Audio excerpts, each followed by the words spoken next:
I think India has shown great leadership in getting the community of nations together to agree on that declaration. Over the course of the G20, India has done a great job on its own image and branding.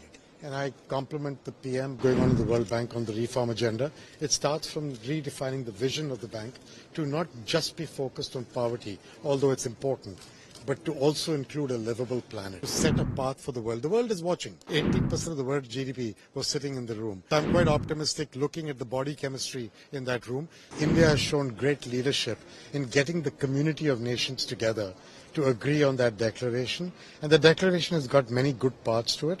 Selfishly, it has a great deal to do with the multilateral banks, which is good for me because it gives me the wind in my sails for me to keep pushing for reform and getting the bank to work better. That's the way I think about it. But I think over the course of the G20, India has done a great job on its own image and branding.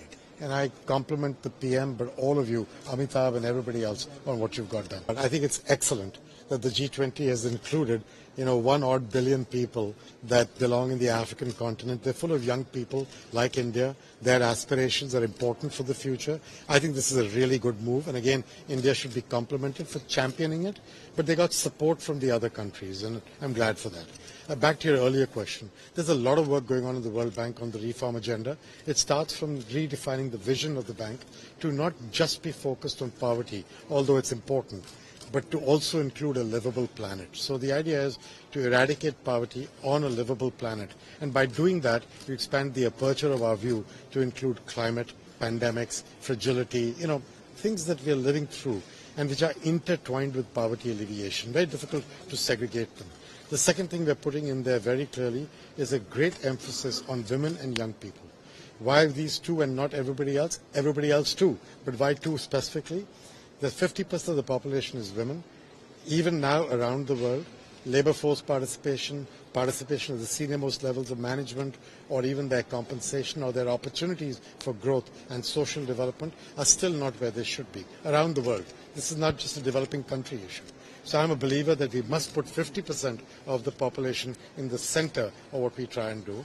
And the second part is young people, because the developing world is full of young people, and their aspirations are our future. But the trick is to give them quality of life when they're growing up. Clean air, clean water, education, healthcare. Once they're grown, they need jobs. You do those two things for them, and then they become the engine of your future. So our first part is this vision and inclusion. The second part is to get the bank to work better with other partners, other multilateral banks. I just announced a very big partnership with the Inter-American Development Bank on the Amazon, on Caribbean climate, and on digitizing governance. But then there's also the private sector, and we've announced the private sector lab. Actually, Chandra of Tata is one of the members of that, but it's led by Mark Carney and Shriti Vadera.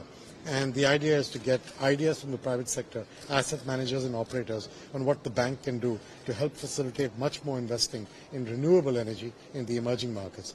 And then the last part is capital adequacy. And there were a lot of announcements in this event. The US has put a lot of money on the table through hybrid capital, but also through portfolio guarantees and contributions to the Green Public Good Fund. Germany put money on the table. Other countries are in conversation. So that's where we are. This is a journey. It won't end in October, but we're on a good journey, and our people are very committed to make it happen. The world is watching. The G20 has got developed world and developing countries. 80% of the world's GDP was sitting in the room. If they would not agree, that would not be a good message. So I actually compliment India and its leadership, but I also compliment the G20 leaders for being able to make sure that a terrific declaration came out. I mean, if 80% of the world's GDP is the G20, if they don't get along, we have fragmented worlds. You have fragmented worlds. That's a challenge for the future. So I'm quite optimistic looking at the body chemistry in that room. There's always going to be challenges. No 20 countries will agree on everything. People have to look after their national interests. But I felt very optimistic by the mood I saw in that room. I'm optimistic also about India's remaining 2 months of the G20 presidency. And then I'm optimistic about Brazil. And then after that, South Africa and the US. So